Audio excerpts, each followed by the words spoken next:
Hello dear students, welcome to Edexy learning. ഇന്ന് നമ്മൾ പ്രധാനമായിട്ടും ക്യാറ്റിന്റെ സിലബസിന്റെ ഒരു ഡീറ്റെയിൽ ആയിട്ടുള്ള വീഡിയോ ആണ് ചെയ്യുന്നത്. ഓക്കെ, അത് ക്യാറ്റിന്റെ സിലബസ് എങ്ങനെയാണ് ക്യാറ്റ് നമ്മൾ പ്രിപ്പയർ ചെയ്യേണ്ടത് തുടങ്ങിയ കാര്യങ്ങളൊക്കെ പറയുന്ന മാസ്റ്റർ ക്യാറ്റ് പ്രോഗ്രാം റണ്ണിങ് ആണ്. ഓൾറെഡി അഡ്മിഷൻസ് നടന്നുകൊണ്ടിരിക്കുകയാണ്. ഒരുപാട് സ്റ്റുഡൻസ് ജോയിൻ ചെയ്തുകൊണ്ടിരിക്കുന്നുണ്ട്. ഇപ്പൊ തന്നെ നിങ്ങൾ നവംബറിലെ ക്യാറ്റ് ഫോക്കസ് ചെയ്യുന്നുണ്ടെങ്കിൽ ഇപ്പൊ തന്നെ ഞങ്ങളുടെ ഓഫീസിൽ കണക്ട് ചെയ്യുക. ഇപ്പൊ തന്നെ നമുക്ക് അഡ്മിഷൻ എടുക്കാനുള്ള കാര്യങ്ങൾ നോക്കാം. അപ്പോൾ ക്യാറ്റ് എങ്ങനെയാണ് പ്രിപ്പയർ ചെയ്യേണ്ടത് എന്നുള്ള കാര്യങ്ങളാണ് പ്രധാനമായിട്ട് നമ്മൾ പറയുന്നത്. അപ്പോൾ അതിന് മുന്നേ ഞാൻ നിങ്ങളോടൊരു കാര്യം പറയാം.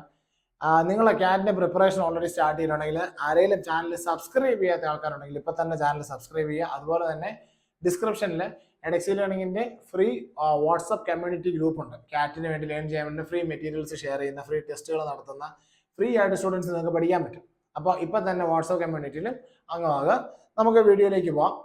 ഓക്കെ, പ്രധാനമായിട്ടും നമുക്ക് ഒരു 3 ഏരിയാസ് ആണ് ക്യാറ്റിന്റെ സിലബസിലുള്ളത്. 3 ഏരിയാസ്. ഒന്ന് VARC, അതായത് verbal ability and reading comprehension. 2 DALR, data interpretation and logical reasoning. 3 എന്ന് പറയുന്ന ക്വാണ്ടിറ്റേറ്റീവ് ആപ്റ്റിറ്റ്യൂഡ് അല്ലേ. ഈ 3 ഏരിയാസ് ആണ്. അപ്പോൾ ഈ 3 ഏരിയാസിൽ എന്തൊക്കെ കാര്യങ്ങളാണ് പ്രധാനമായിട്ടും പഠിക്കാനുള്ളതെന്നാണ് നമ്മൾ നോക്കുന്നത്. നമുക്കൊരു സൈഡിൽ നോക്കാം. VARCയുടെ ആദ്യം നോക്കാം. ഓക്കെ, VARCയിൽ 2 പാർട്സ് ആയിട്ടാണ് തിരിച്ചേക്കുന്നത്. ഒന്ന് റീഡിംഗ് കോംപ്രഹെൻഷനും 2 വെർബൽ എബിലിറ്റി. അപ്പോൾ റീഡിംഗ് കോംപ്രഹെൻഷനിൽ എന്തൊക്കെ കേസുകളാണ് അവർ നമുക്ക് നോക്കാം. ഒന്നാമത്തേത് 16 ചോദ്യങ്ങളാണ് റീഡിംഗ് കോംപ്രഹെൻഷനുള്ളത്. ഓക്കെ, 16 ചോദ്യങ്ങൾ, 4, അതായത് consist of 16 questions with 4 questions from each. അതായത് 4 സെറ്റാണ് നമുക്കുള്ളത്. 4 സെറ്റ്. ഓക്കെ, ഓരോ സെറ്റിലും 4 ചോദ്യങ്ങൾ വരും. അപ്പോൾ 16 ചോദ്യങ്ങൾ. മനസ്സിലായി? റീഡിംഗ് കോംപ്രഹെൻഷന്റെ 4 പാസേജസ് ആയിരിക്കും നമുക്കുള്ളത്. 4 പാസേജസ്. ഓരോ പാസേജിന് 4 ചോദ്യങ്ങൾ വരും. അപ്പോൾ മൊത്തം 16 ചോദ്യങ്ങൾ. മനസ്സിലായി? അങ്ങനെയാണ് റീഡിംഗ് കോംപ്രഹെൻഷന്റെ കേസുകൾ പറയുന്നത്. വെർബൽ എബിലിറ്റി പ്രധാനമായിട്ടും വരുമ്പോൾ 8 ക്വസ്റ്റ്യൻസ് ആണുള്ളത്. 8 ക്വസ്റ്റ്യൻസ്. ഓക്കെ, അതായത് പാരാ സമ്മറിയിൽ നിന്ന് 2 ചോദ്യങ്ങൾ, പാരാ ജംബിൾസിൽ നിന്ന് 2 ചോദ്യങ്ങൾ, പാരാ കംപ്ലീഷനിൽ നിന്ന് 2 ചോദ്യങ്ങൾ, ഔട്ട് ഓഫ് ദ കോണ്ടെക്സ്റ്റിൽ നിന്ന് 2 ചോദ്യങ്ങൾ. പാരാ സമ്മറി എന്ന് പറഞ്ഞാൽ വേറെ ഒന്നുമല്ല, ഒരു പാരഗ്രാഫ് തരും, അതിനെ ബന്ധപ്പെടുത്തി 2 ചോദ്യങ്ങൾ കാണാം. അതിന്റെ സമ്മറിയാണ് കറക്റ്റായിട്ട് നമ്മൾ എന്ത് ചെയ്യുന്നത്, മാർക്ക് ചെയ്യേണ്ടത്. പാരാ ജംബിൾസ് എന്ന് പറഞ്ഞാൽ ആ ഒരു പാരഗ്രാഫ്, ഒരു സെന്റൻസുകൾ, ഒരു പാരഗ്രാഫിലെ സെന്റൻസുകൾ ഡിസോറിയന്റഡ് ആയിട്ടായിരിക്കും, കറക്റ്റ് ഓർഡറിലായിരിക്കത്തില്ല കിടക്കുന്നത്. അതിനെ നമ്മൾ എന്ത് ചെയ്യുക, ഓർഡറിലാക്കുക. പാരാ കംപ്ലീഷൻ എന്ന് പറഞ്ഞാൽ actually fill in the blanks ആണ്. ഒരു പാരഗ്രാഫിന്റെ പല ഏരിയയിൽ മിസ്സിങ്സ് ഉണ്ടായിരിക്കും. അത് നമ്മൾ പ്രിപ്പയർ ചെയ്ത് കറക്റ്റ് ആയിട്ടുള്ള ഇൻപുട്ട് കൊടുത്ത് ആ ബ്ലാങ്ക്സ് ഒക്കെ ഫില്ല് ചെയ്ത് പാരാഗ്രാഫ് കംപ്ലീറ്റ് ചെയ്യുക. ഔട്ട് ഓഫ് ദ കോണ്ടെക്സ്റ്റ് എന്ന് പറഞ്ഞാൽ വേറെ ഒന്നുമല്ല, നമ്മുടെ ഓഡ് വൺ ഔട്ട് എന്നൊക്കെ നമ്മൾ പറയത്തില്ലേ, ഓഡ് വൺ ഔട്ട്. അതാണ് പ്രധാനമായിട്ട് ഔട്ട് ഓഫ് ദ ബോക്സ് എന്ന് പറയുന്ന ഒരു സംഭവം. ഓക്കെ, അപ്പോൾ ഈ 2 കേസുകളാണ്, അതായത് റീഡിംഗ് കോംപ്രഹെൻഷനും വെർബൽ എബിലിറ്റി ആണ് എന്ത് ചെയ്യുന്നത്. Verbal ability and reading comprehension എന്ന് പറഞ്ഞാൽ VARC എന്ന് പറയുന്ന ഏരിയ എന്ന് പ്രധാനമായിട്ട് ക്യാറ്റിന് ചോദിക്കുന്ന കേസുകൾ. വളരെ സിമ്പിൾ കാര്യങ്ങളാണ്. ഓക്കെ, പിന്നെ നമ്മൾ പറയുന്നത് നെക്സ്റ്റ് വൺ DALR ആണ്, data interpretation and logical reasoning. Okay, ഈ ഡാറ്റ ഇന്റർപ്രിട്ടേഷനിൽ പ്രധാനമായിട്ടും നമുക്ക് 1 മുതൽ 2 സെറ്റ് വരെയാണ് നമുക്ക് പ്രതീക്ഷിക്കാൻ പറ്റുന്നത്. 1 തൊട്ട് 2 സെറ്റ് വരെ. ഓക്കെ, അതായത് ഓരോ സ്ലോട്ടിലും 1 തൊട്ട് 2 സെറ്റ് വരെ. അപ്പോൾ ഒരു സെറ്റ് ആയിരിക്കും, മാക്സിമം 2 സെറ്റ് വരെ പോകാം. ലോജിക്കൽ റീസണിങ്ങിൽ നമുക്ക് 2 തൊട്ട് 3 സെറ്റ് വരെ, 5 സെറ്റാണുള്ളത് മൊത്തത്തിൽ. അതിൽ 2 തൊട്ട് 3 സെറ്റ് വരെ നമുക്ക് എന്ത് ചെയ്യാം, ലോജിക്കൽ റീസണിങ് പ്രതീക്ഷിക്കാം. 1 തൊട്ട് 2 സെറ്റ് വരെ ഡാറ്റ ഇന്റർപ്രിട്ടേഷൻ പ്രതീക്ഷിക്കാം.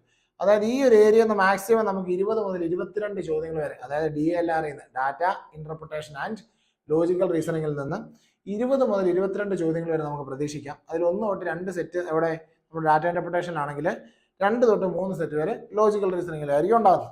ഇനി നമുക്ക് ഇതിന്റെയൊക്കെ ടോപ്പിക്സ് എന്താണെന്ന് നമുക്ക് നോക്കിപ്പോകാം. ഡാറ്റ ഇന്റർപ്രിട്ടേഷനിൽ വരുന്ന ടോപ്പിക്സ് എന്ന് പറഞ്ഞാൽ വളരെ സിമ്പിൾ ആണ്. ടേബിൾ ബേസ്ഡ് DA, അതായത് നമുക്കൊരു ടേബിളിൽ ഒരു ഡാറ്റ കാണും, ഇങ്ങനെ ടേബിളിൽ ഡാറ്റ കാണും. ആ ഡാറ്റാസിനെ കുറിച്ചുള്ള ഇൻഫർമേഷൻ ആയിരിക്കും ക്വസ്റ്റൻ ഉള്ളത്, അത് സോൾവ് ചെയ്യുന്നതാണ്. പിന്നെ ബാർ ഡയഗ്രാം കാണും, line graph, pie chart, caselets, routes and networks, Venn diagram, reasoning based DA, maximum minimum. അത് ഇതൊക്കെ വളരെ ബേസിക് ആയിട്ടുള്ള കാര്യങ്ങളാണ്, നമുക്കൊക്കെ സിമ്പിൾ ആയിട്ട് ചെയ്യാൻ പറ്റുന്ന കുറച്ച് കാര്യങ്ങളാണ്. പക്ഷേ ആ സിമ്പിൾ ആയിട്ട് ചെയ്യണമെങ്കിൽ നമുക്ക് വേണ്ട ഒരു സാധനമാണ് പ്രാക്ടീസ് എന്ന് പറഞ്ഞത്.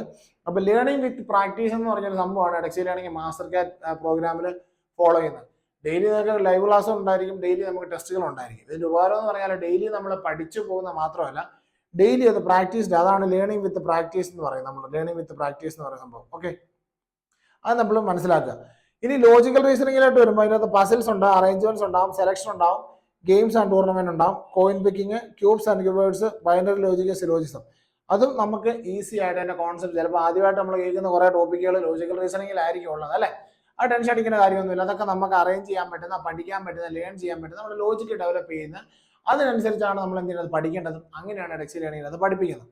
ആ കേസുകളാണ് DALR പ്രധാനമായിട്ട് നമ്മൾ വരുന്നത്. ഇത് നമ്മുടെ മെയിൻ ഏരിയ, അതായത് എല്ലാവരും ഡിഫിക്കൽറ്റിയോടുകൂടി കാണുന്ന ക്വാണ്ടം എന്ന് പറയുന്ന ഒരു ഏരിയ ഉണ്ട്. ക്വാണ്ടയിൽ നിങ്ങൾ പേടിക്കേണ്ട ആവശ്യമൊന്നുമില്ല.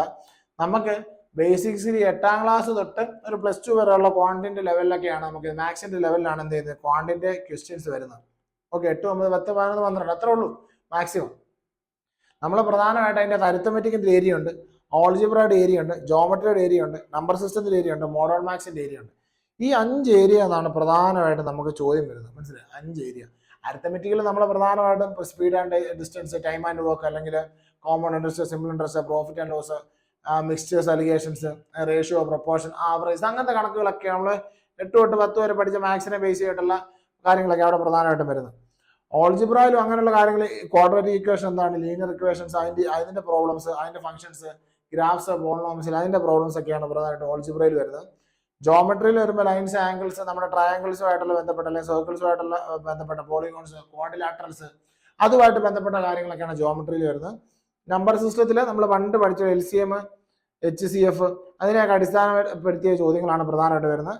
മോഡേൺ മാത്സിൽ പെർമ്യൂട്ടേഷൻസ്, കോമ്പൗണ്ട്സ്, അതുപോലെ പ്രോബബിലിറ്റി ആയിട്ട് ബന്ധപ്പെട്ട ഒരുപാട് കാര്യങ്ങൾ എവിടെ വരും, നമ്മുടെ മോഡേൺ മാത്സിൽ വരും.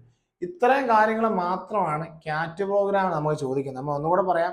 ഒന്ന് verbal ability and reading comprehension, അതിന്റെ ടോപ്പിക്സ് നമ്മളിവിടെ ക്ലിയർ ആയിട്ട് പറഞ്ഞു. റീഡിംഗ് കോംപ്രഹെൻഷനിൽ നിന്ന് വരുന്ന ടോപ്പിക്സ് ഫിലോസഫിക്കൽ ക്വസ്റ്റ്യൻസ്, പാസേജസ് അല്ലെങ്കിൽ റീഡിംഗ് പാസേജസ് കാണും, ഹിസ്റ്ററി ബേസ്ഡ് കാണും, സയൻസ് ആൻഡ് ടെക്നോളജി കാണും, biology, business and economics, social, arts and culture. അപ്പോൾ റീഡിംഗ് കോംപ്രഹെൻഷൻ അടക്കം നമ്മൾ എന്ത് ചെയ്യുന്നുണ്ട്, ഈ ഡിഫറൻറ്റ് ഏരിയ എന്നുള്ള പാസേജസിന്റെ പ്രാക്ടീസ് അടക്കം സ്റ്റുഡൻസിന് തരുന്നുണ്ട്. അതുപോലെ വെർബൽ എബിലിറ്റിയിലോട്ട് വരുമ്പോൾ അതിനകത്ത് പാരാസമ്മറിയാണ് നമ്മൾ പറഞ്ഞു. പാരാഫിനെ സമ്മറി എടുക്കുക, പാരാ ജംപിൾസ്, ഡിസോറിയന്റഡ് ആയിട്ട് കിടക്കുന്ന സംഭവം നമ്മൾ സ്ട്രക്ചറൈസ് ചെയ്യുക, പാര കംപ്ലീറ്റ് ചെയ്യുക, അതുപോലെ നോഡ് വൺ ഔട്ട് തുടങ്ങിയ കാര്യങ്ങളാണ് നമ്മൾ വെർബൽ എബിലിറ്റിയിൽ പറയുന്നത്. DLRലെ ഡാറ്റ ഇന്റർപ്രിട്ടേഷൻ, ലോജിക്കൽ റീസണിംഗ് ആണെന്നുള്ള കാര്യങ്ങൾ നമ്മൾ പറഞ്ഞു. മാക്സിമം 20 തൊട്ട് 22 ചോദ്യങ്ങൾ വരെ പ്രതീക്ഷിക്കാമെന്ന് പറഞ്ഞു. ക്വാണ്ടിന്റെ കാര്യങ്ങൾ നമ്മൾ പറഞ്ഞു. ക്വാണ്ടിന്റെ ഡിഫറൻറ്റ് ആയിട്ടുള്ള ടോപ്പിക്സ് എന്തൊക്കെയാണെന്നുള്ള കാര്യങ്ങൾ നമ്മൾ പറഞ്ഞു. അപ്പോൾ നമ്മൾ പ്രധാനമായിട്ടും ശ്രദ്ധിക്കേണ്ട ഒരു കേസ് എന്ന് പറഞ്ഞാൽ, ഇത് നമുക്ക് ഈസി ആയിട്ട് അച്ചീവ് ചെയ്യാൻ പറ്റുന്ന അല്ലെങ്കിൽ ടാർഗറ്റ് ചെയ്ത് അച്ചീവ് ചെയ്യാൻ പറ്റുന്ന ഒരു എക്സാം ആണ് ക്യാറ്റ് എന്ന് പറയുന്നത്. നവംബറിലാണ് എക്സാം വരുന്നത്. നമ്മൾ ഓൾറെഡി പ്രിപ്പറേഷൻ സ്റ്റാർട്ട് ചെയ്തിട്ടുണ്ട്. ബാച്ച് റണ്ണിങ് ആണ്. ഇപ്പോഴേ നിങ്ങൾ ജോയിൻ ചെയ്യാൻ നോക്കുക. കാരണം നമുക്ക് ഇത് ഈസി ആയിട്ട് ക്രാക്ക് ചെയ്യാൻ പറ്റുന്ന ഒരു സാധനമാണ്. അപ്പോൾ ഈ അവസരം ക്യാറ്റ് പ്രിപ്പയർ ചെയ്യുന്നുണ്ടെങ്കിൽ നിങ്ങൾ ഈ അവസരം കളയാതിരിക്കുക. ഓക്കെ, എത്രയും വേഗം നമ്മൾ എന്ത് ചെയ്യുക, നമുക്ക് പഠിച്ചു തുടങ്ങുക. ഓക്കെ, അത്രയും കാര്യങ്ങൾ ഇന്നത്തെ വീഡിയോയിൽ പറയാനുള്ളത്. So keep learning with Edexy learning.